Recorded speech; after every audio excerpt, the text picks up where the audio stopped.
All right. Hello, everyone. My name is Emily Cherkin. I'm the Screentime consultant, and I am here today with Denise Champney, who is, well, I'm going to let her introduce herself, and we are going to talk today about EdTech, industrial complex, timeline, what parents and school administrators need to know about kind of the secret dark side of EdTech, if you will. Mm-hmm.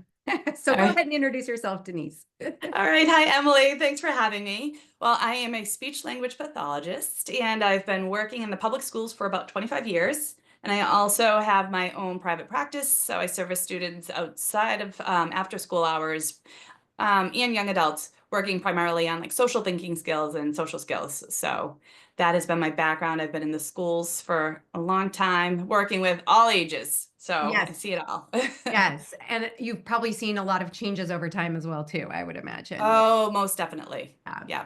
So what would you say, like just to start, assuming that people coming to this might not know anything about ed tech and what that means, all the way Hmm. to I'm raging at the ed tech machine. Give us like what Right. is one really important thing anyone needs to know when we start talking about ed tech? Good question. So EdTech, it started out as a promise and had all this like hope and, there were all these dreams about what it could do when they were first introducing it way back. And well, it's been around for a while. It's been around for a Right. while, but really around 2010, 2012 is when it really kicked in and started to infiltrate everywhere in schools. And so it went from this promise of going to create personalized learning and, create engagement. Kids were going to be self-directed learners and they were going to, do really well. Well, fast forward 15 years, our test scores are declining and it matches right along with the introduction of all this one-to-one technology and the push for the curriculum to be online and digital. So, Yeah. yeah, it's Yeah. just, it Yeah. hasn't I lived up to remember. its promise at all. No, and I think that's it too. Even Bill Gates, wasn't it in 2013? He's like, well, we don't know what's going to happen. Let's just see. It's an experiment. Hmm. And here we are. Yeah. Yeah.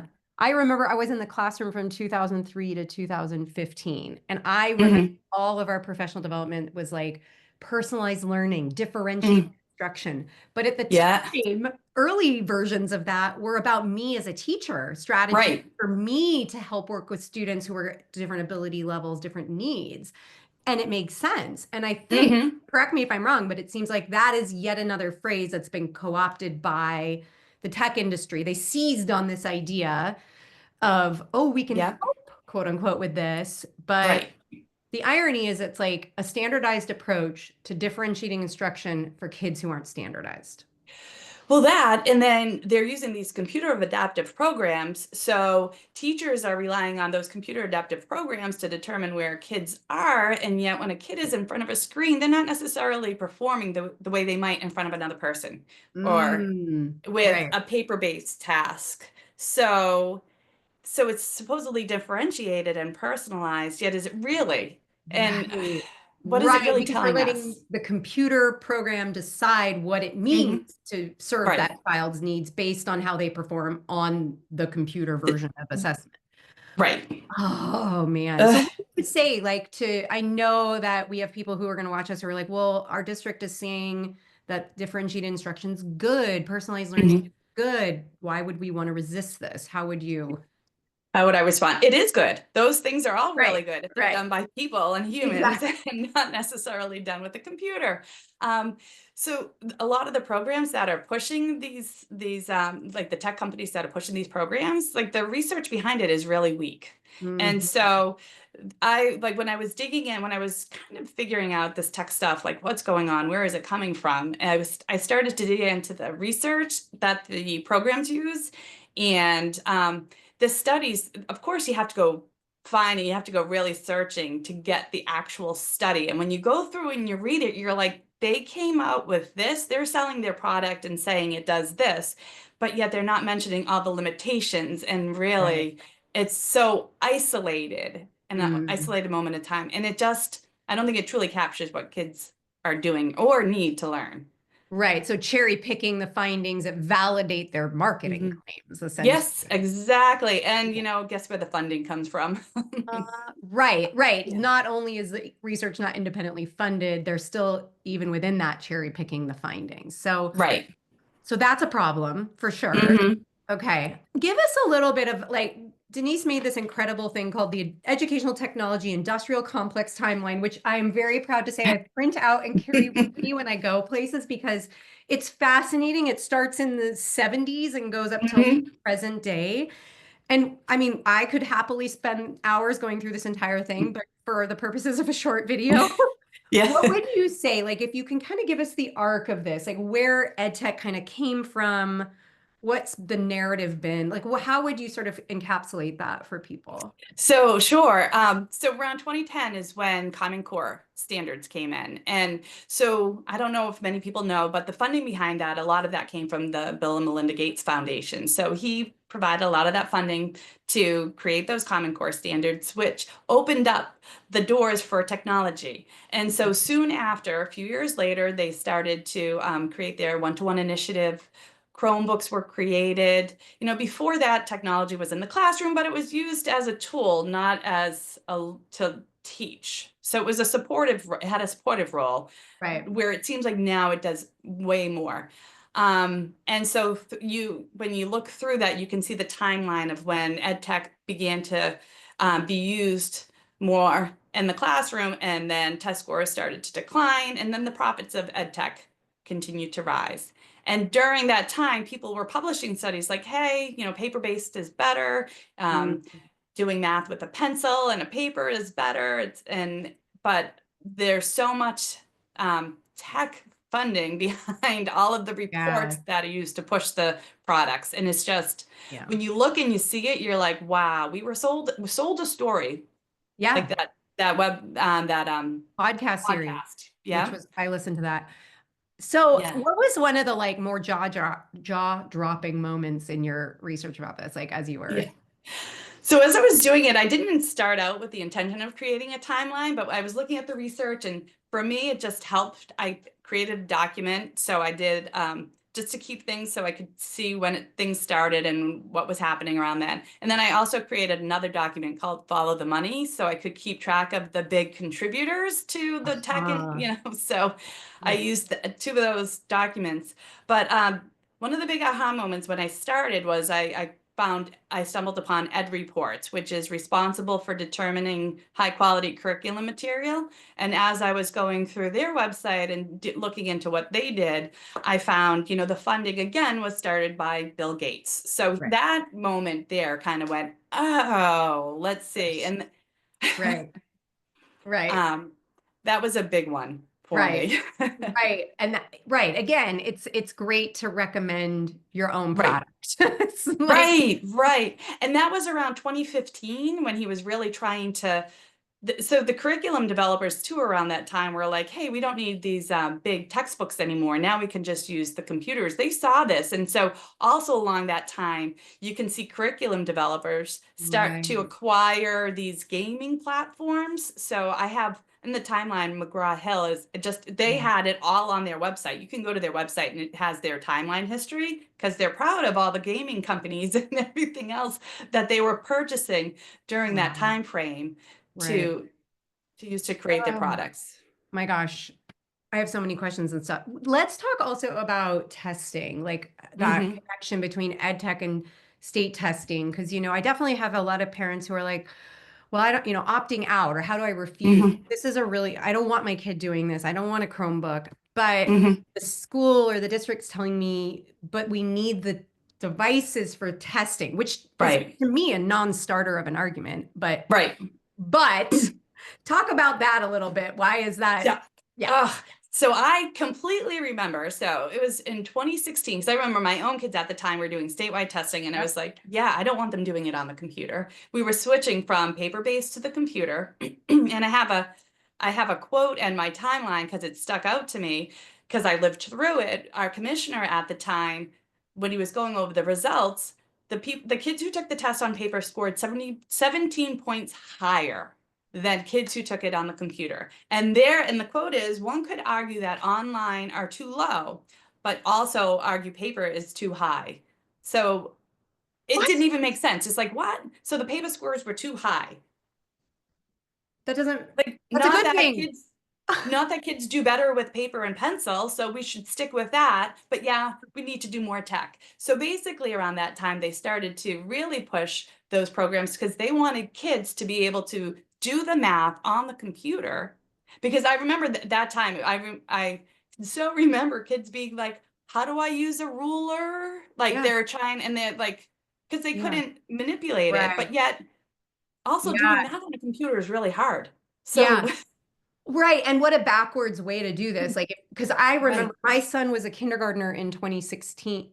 No, I just kidding. 2013, 12. And the very first day of school, he came home with a piece of paper that said he had to learn Control Alt Delete so he could Ugh. log into the test, the computer lab for standardized Yeah, testing. And I was like, Control Alt Delete. He doesn't even know how to yeah, write his name. Like, why are you right. testing him on a computer? And I just remember being like, this is so bizarre. Horrified. Like, yeah, why would we do that to kindergartners? Right? But I know. then the justification for the tech that followed. I think a lot of times we think, oh, it's COVID's fault that, Yeah, everybody went online. And this is back again, like you said, 10, 15 years ago. And the yeah. argument was like, well, now we need to get curriculum in alignment for testing, which you and I both know that's madness from an education Awful. and learning standpoint because you're teaching to the test. But now Exactly. you're going to pick curriculum that are in alignment with testing, which is now all digital. So like our Right. science curriculum here is Amplify, which Yeah. Ugh. is It's owned, all online. it's How do you? all online. And the reason they picked it, they ignored the recommendation of the task force that said a different one because it was quote unquote in alignment with the standardized testing. Yep. Not in what is best for children, not in what Right. is best for learning, or even for teachers. And so Right. now we have who's driving the car, right? Like before maybe we had, I mean, there's been issues in education for years. I don't want to say Right. this is the only time this has ever come up, but kids are also testing much more often than they used to, right? Oh, Isn't that yeah. So, yeah, that starts. So, the progress monitoring, which again is a good thing. We want to keep track of how kids are doing, but we also want to think about how we're doing that progress monitoring. right? So, now what happens? I counted it up the 1 year, but so we have NEWA, which has NEWA Maps Accelerator. It's not used everywhere, but it's used in a lot of districts where they use this progress monitoring testing, again, created by Bill Gates and Sal Khan. Um, and so it's like about 3 times a year. And it takes a couple of hours for math and a couple of hours for ELA. And these kids, they alter their schedule. Everything has to Yeah. be like they're sitting in front of a screen. Some kids are sitting in front of that screen for hours. They all know their scores. And then they're like, oh, I went from after they did it for the winter benchmark, kids would tell me, oh, I got I don't know, 230. I'm like, do you know what that means? And they're like, no. I'm like, I don't either. But like some of them, Right. like, I think it's bad. I'm like, why would you think it's bad? And they're like, because I'm supposed to grow more. I'm like, Ugh, why are fifth graders even yeah. having any idea of what their score is? Yeah. And Yeah. then so they have 2 for at least 6 days if they do that. That's 6 days of testing. And Mm. then you do the state testing, which is another 2 for ELA and 2 for math. So So what are we up to? Yeah, 10. 10. And then I Wow. forget. 1 year I came up to like, I don't know, 12 days. I was 12 days of testing. Yeah, if you take the science, then if you take the science, some of the grades take the science test as well. That's another 2 days. So 12 days of 180 school day. And then everything around the school day is so altered to Mhm. support the testing. And Yeah. I Yeah. can't imagine how that is good for mental health. No, exactly. Because so many kids are anxious and parents are anxious about testing, which, Yeah, that's a different conversation too about why do we maybe not want to be anxious about testing. right. But then it's just that self-fulfilling prophecy of like, this, Mhm. yeah, this is disturbing. It is. It is. It is. And then some of these, not all, but some of these programs, especially the math, or the ones that I've seen, they then, like when kids have their homework, their MyPath homework that they have to do. It's iReady. I'm not a fan of iReady at all. It's a math program, but they have to do their MyPath homework and spend, I don't know, 45 minutes a week doing math, doing their program that is altered and personalized to them, which I've had kids report that they've broken computer screens. They get so frustrated, they just cut and paste and then they click, click, Yeah. click. Well, anyway, It Can't grades blame them. them. So anytime, all right, and every time they do a lesson, they're either red or green. They're in the red. So like if they see how many, and then they can see their history of how many times they were in the red. And they're so afraid if I get it in the red again, I'm gonna have to do it again to get it into the green. And I'm like, this is homework. And why, like, why are we seeing gray? Like why they're internalizing this? Mm-hmm, mm-hmm. And So sad. I I don't know what the Again, purpose is. right. And the human component of a teacher-child relationship is lost. Because I can Hmm. imagine, again, a teacher, again, with the right supports, with reasonable class sizes, with Hmm. resources, could sit with a child and say, oh gosh, looks like you're having trouble with this one. I'm not going to flash a Right, red card at you to say you haven't right, learned it. I'm going to say, let's understand why this is giving you trouble and how can we. right. And so that And that to me is just devastating. it is, and then they're computer adaptive programs, so no adult ever really sees the problem unless they're sitting right next to the child. So this child Right. is working, so you can't even go back and say, oh, you know what? You missed that because, you read it wrong, or Yeah. or you Right. wrote it down wrong. They're not, and half the time they're not writing it down because why would they? Because they know it's ridiculous. So they're just going to Yeah. click the buttons or they're going to cut and paste or however they get around the system. I've had so many kids tell me, oh, they just Google the answer, or they cut it and they put it in and then they give it. So, Yeah. Well, I was going to ask you about that too. Like, this is the other thing is like, great. Okay. Let's say this differentiating thing via computer is actually effective, mhm, which it's not clearly. But mhm, what I'm hearing you say and what I have also heard is that kids just find the workaround anyway. Why would I, mhm. if you're frustrated if it doesn't make sense and you have internet access? Right, right, Why wouldn't you pick the easy way out, right? That's what the right. brain is wanting anyway, is this quick fix, quick solution. So Yeah, to provide kids these tools when they don't developmentally have that executive function to regulate their impulses or right, delayed gratification, like, of course they're going to do that. And we can't right. expect them. Well, it's crazy. I notice it in myself. I'm trying to be aware of it. But when I'm using a computer to write something or to, I don't know, do work, and then I get to a point where I have to sit and think about it, sometimes I go, huh, oh, what's going on in the news? Or like, what's going on here? Like, I'll stop and then I'll say, stop, focus, and do my work. But I'm an adult, but I Right. feel it happening because I have the multiple tabs open and I'm like, oh, I got an email. Let me check. Oh, okay. Right. And Yeah. imagine we have kids who, when they get to that challenging moment, they're like, no, Ugh. what's this game? I'm going to just play this game. Or I have the video going on over here on the side. It's just, Right. Right. Again, yeah, it just makes me angry when we punish kids mm, for accessing, like using ChatGPT to write their homework, but you've provided mhm, it to them on the display right. device. Like, why And, would think they and would? and quite honestly, because of the way they've grown up and because of how computers have been embedded into everything that we do, they don't even really see it as being an issue because they know no different. I mean, think of how many times we have our phone and we say, oh, I don't know the answer, Google it. Right, We just right, Google it, right, right? That's, right, oh, you don't want to know how to write that essay? Just Google it. Like right. how is Yeah, it any different? So it's, yeah, unfortunately been modeled in our own behavior. right, And right, then we give them these tools that aren't made for them. right. A computer was not designed for a child to use, Mm-mm. especially having online capability. Mm-hmm. Exactly. And today's computers are not just tools in the way they used to be, they're attention machines. Oh, And yeah. profit. So we can go back to the funding, right? It's like at Hmm. the end of the day, the EdTech business model is just big tech in a sweater vest, I like to I say. love that.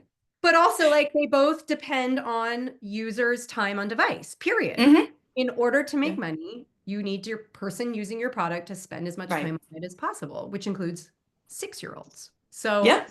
do you want to add anything more? Yeah, go ahead.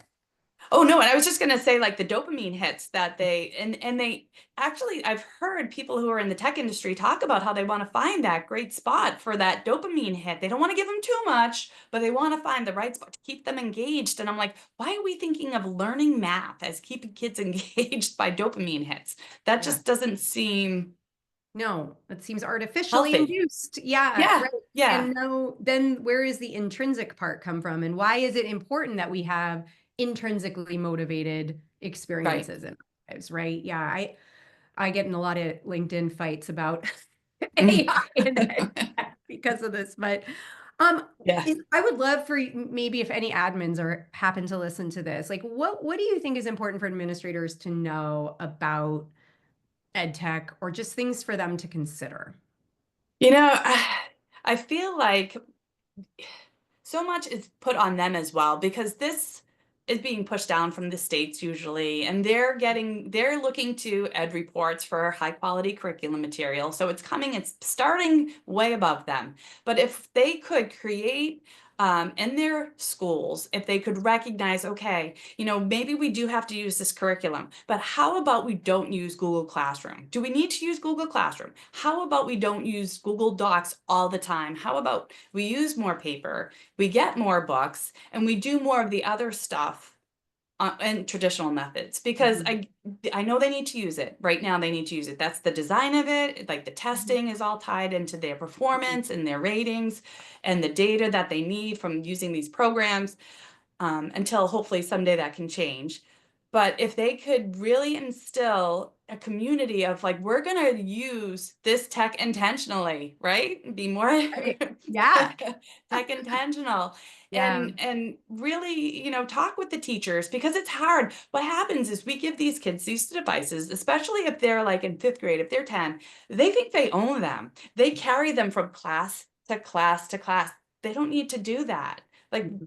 if we could create like a structure where they come in and they put their computers in one spot and they leave them there, they only go get them when they have to do that activity or Right. their final written project. If people could do that in their schools, I think we would see, kids who are able to interact and develop those skills that they need to. Yeah. The irony to all this too is like if the products are brought in because it was this idea that it would make testing easier, right? Like if that was sort of Hmm. the initial like hook in, the irony is actually spending less time on those computers for everything else makes the test scores higher, Yeah. right? Like No, the meaning test score. if you Say were that to again. spend all the learning and curriculum time, like forgetting that you even had one-to-ones, and then the Yeah. 3 times a year you test and they're on a computer, I would venture that the test scores might actually be higher. Oh, yeah, yeah, yeah, definitely. Yes, sorry, I didn't make Yeah, that clear. But completely agree. Yes. instead, they're doubling down on in order to be successful in the test, we have to spend more time on the computer. That and I think so much is being spent. Have you seen there's a website, Edumuto or something like that? I can share the link, but it shows the amount of money that states are spending. It's way above inflation too per pupil, and Yeah. that how test scores are going down. So you see that like the spending going Spending up, is the up. test scores going down, and so I think districts are spending a lot more money on technology, Yeah. and I know there are districts that don't have paper or are saying, Yeah. please don't Yeah. use your Yeah. paper, Yeah. be The really printing mindful. budget. Right, right. Yeah, I've they heard don't, that too. And I think there's an argument to be made for a savvy administrator who wants to lower costs and says, right, oh, wait a minute, maybe we don't need all these platforms. Maybe we don't need one-to-ones. Maybe we go back to a computer lab or a laptop cart model, and that right. cuts costs, that cuts down on hardware, software, licensing, all of that stuff. And if you're benefiting the kids from the learning perspective for test scores to go up, and again, I have my Yep, opinions on testing, period, but like right, that's that's a win in my mind. right. Yeah, And I wish, also that they could look and see that really the research shows that kids learn better and have better comprehension skills, have better math right, skills when they're learning it in a traditional method. right. Using paper, pencils, books, and Mhm. that, incorporating that more in school. And you know Yeah, what? They would probably see less broken devices. I can't even tell you how many yeah, times kids are going up to the help desk. My computer's broken. Screen's cracked. They peck off all like the letters on the keyboard. It just yeah, yeah, they're kids. I, yeah. I laugh. They walk down the hallway and they're like there's always like Chromebooks are Holding it by the constantly screen and yeah. Yeah. Yes. Yeah, it makes me angry too. I don't know if this is a universal thing, but districts often will have, parents are on the hook financially for broken computers, Mhm. right? Yes. In some places, I think so. Yeah. After a certain amount. Yeah. Yeah. And I don't, yeah, that's probably a whole nother talk. I just feel that so many problems with that. Again, Yeah. putting the burden of responsibility onto parents who didn't want it in the first place necessarily, Right. right? Or Right. I've had parents come and tell me that their kid didn't even watch YouTube until they got a Chromebook for school. Like YouTube Yeah. wasn't allowed in the house, but now they have Right. a book and are watching it at school. So Mm, what are you supposed to do? Whew. right. Um, So much. yeah, And the other thing too about administrators, just because I think yeah, they like to think that it's going well, they have, a vision and they want to support kids and they want the kids to do well, but it really isn't. The kids might do well when they walk in the classroom and they might use it appropriately in that one moment. But yeah. the realities of it are so many kids are drawn to different websites because they have the taskbars and they can, no matter how many restrictions we put on, they can Right. get to other sites. That's it. Digital whack-a-mole. And that's the other part I get frustrated with too, is then I call them the sort of secondary ed tech products like the surveillance Mhm. and the monitoring, Oh, yeah. which are just a band-aid that don't, again, it doesn't stop them. And I don't want a teacher Yeah. sitting at her desk with monitoring Yeah. 35 different screens. That's not teaching. That's No, it's surveillance. not. And that's the only way they work is if someone is looking at the surveillance while it's happening. And kids are like, I've had kids tell me they watch the teacher, and as soon as the teacher goes over, they click out of it and then they go back. Yeah. Yeah. There's so much savvier, and this is why, again, I don't think you can use a tech-based solution to solve a problem tech created. That's No, right, exactly. And yeah, then the other thing too is these poor teachers, there are some students who are really addicted to their yeah, devices and yeah, addicted to the tech. And they walk on eggshells around some of these kids because they don't want to set them off. yeah, And so I know that they have to sometimes say, I need to keep track of the 20 other or 25 other kids that I have in my classroom. And I'm going to leave these 3 or 4 alone because if I go over there, I'm going to spend my whole class period or someone's gonna have a big meltdown because I see huge yeah. emotional blow-ups all regarding screens. It's just, And what grade are you thinking of when you mention that? well, I think of it mostly like middle school. Middle Yeah, school, they're really struggling, yeah, and yeah. And and again, a that lot of from the them, brain development standpoint, like a lot of that makes sense. Like they're going through these, right, adolescence and all of that stuff. But yeah, and it isn't a teacher's job to be an addiction specialist. right, Like that is an unfair ask of teachers who are already being asked to do probably more than so much. they Yeah, asked to do. So yeah. let's keep talking, but if anyone listening wants to pop questions in the chat or Q&A, please feel free. This would be a great time.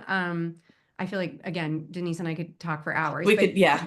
if you're listening and you want to ask anything, please pop it in. Otherwise, yeah, let's keep talking for a few more minutes. Okay. Yeah, Just what else? Yeah, thinking about the middle schoolers, and because I talk to a lot of them, I work with them, I see them in my private practice. I feel like they don't want it.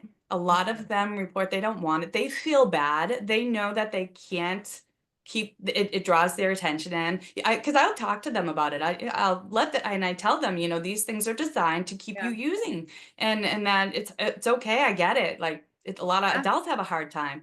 And I think we would alleviate so much stress for them if we just took it out of their hands. no. It's, you Oh, know, so heartbreaking. I agree so much. It's that feeling of like they're never, I mean, it's again, developmentally, a teenager's never going to be like, "Hey mom, would you take my phone away? I'm feeling like right. taking my attention and I need to focus on other things."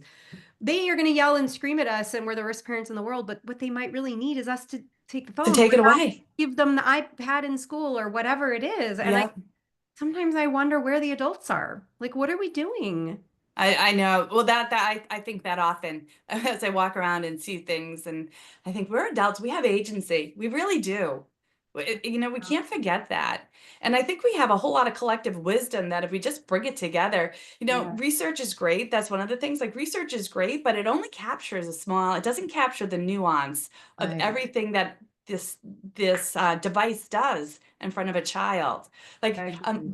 a math program, yes, if it's used in isolation for this, might help support learning math for some students. Right, right, right. But when we're using a computer to replace all paper-based, Yes, tools that we've used, right, books, when we're using it for, an agenda, to send out, memos, to do a worksheet, right, to do right. testing, it's like that's where Yeah. That's it's where they don't. Yeah, I I just think feel of that like a lot. that's missed. Yes, agree. Sorry. I was gonna say I hear this a lot, like the way I think of tech. Again, I want technology education in schools, not educational technology. Tech, Right. not ed tech. Big But difference. I think you're right. There are probably a few kids for whom a math program that Hmm. does differentiate works really well. Those should be the exceptions, not the rule. And so I think of it like, Hmm. just because one student in your class needs eyeglasses, like a prescription, you don't give the entire Right. class the same prescription. Right. It Right. doesn't make any It's sense. Like, No, it doesn't. It's not individualized at all. And in fact, they're showing that the test scores for the bottom 25% of learners have been dropping even more significantly. right, So I right. think I personally feel like it's discriminatory for students with disabilities to be placed in front of a computer for learning, for their reading and for their math. Think of a student who has attentional deficit Yeah. disorder, ADHD, and then we're giving them a device that is trying to steal their attention. We are like, how that's a Not a barrier. fair fight. Yeah, they will No. never be able to.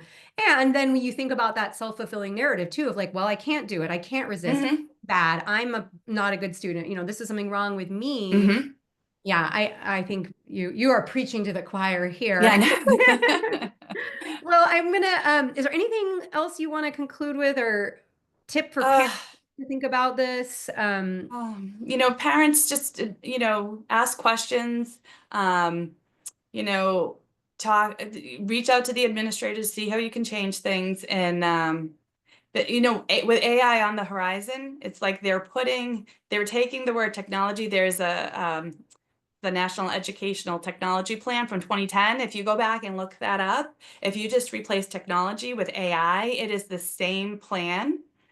It's same words, they expect AI is going to do the same things, and it is not. And in 15 years, we're going to be looking back, and it scares me to see what it could be in I 15 I'm years. with you. I'm with you 100% on that. And it's the cut paste just replaced with this. Hmm. So actually someone just popped in the Yeah, chat. I missed that. I'm so bad at Yeah, those. you've addressed it in a roundabout way, but it drives me crazy when schools are hand-wringing and developing policies to crack down on student phones in schools without acknowledging the role that schools play in creating screen habits. My kid never had a device until they went to school.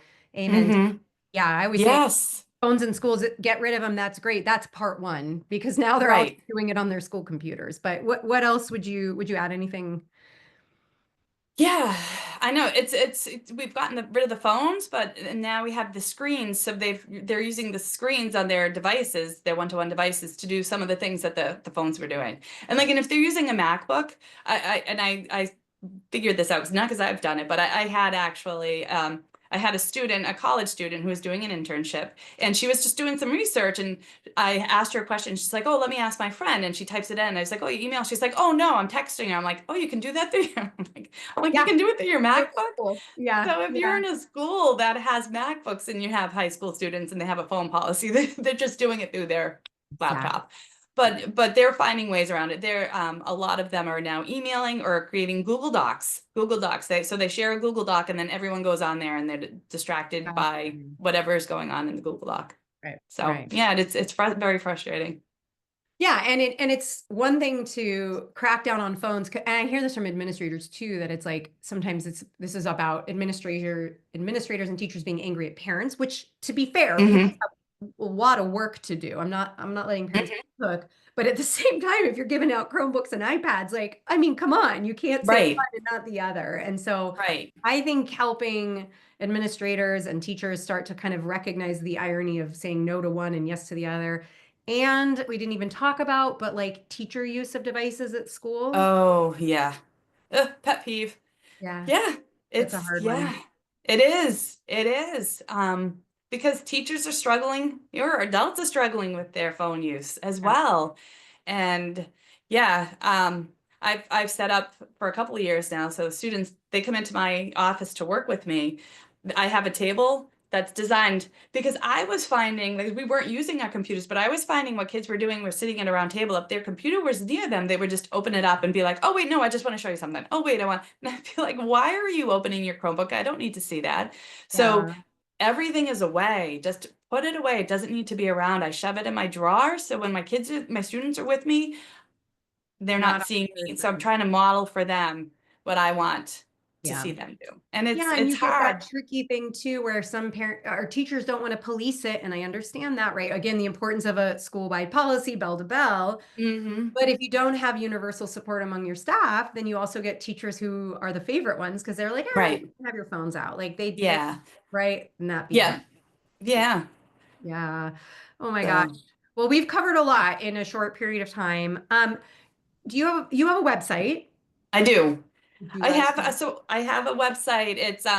It's Speaking of Social, so www.speakingofsocial.net. That's my it's for my private practice that I do on the side, but I've also begun putting some resources on there, and I'm trying to get out and get into my community and help them navigate this and share with them some of the information that people like you, Emily, so great, are creating. That toolkit, the Unplugged toolkit, is Yes. amazing, and just some so they don't have to recreate the wheel, and they can know that there are others out there that are feeling the same way, and they're not crazy. They're not just Yes. being like this person, like, oh yeah, you know. I think that's extremely important is that you are not alone in this. So yeah. Yeah. Oh, my dog is demanding my attention. So Thank you. PRQ. Yeah. All right, Denise, thank you so much for this time. This recording will be shared and you can please feel free to share it with anybody as well. Great. Thank Thank you you. again. Really Thank appreciate it. you. Take All care. right. Bye-bye. Bye.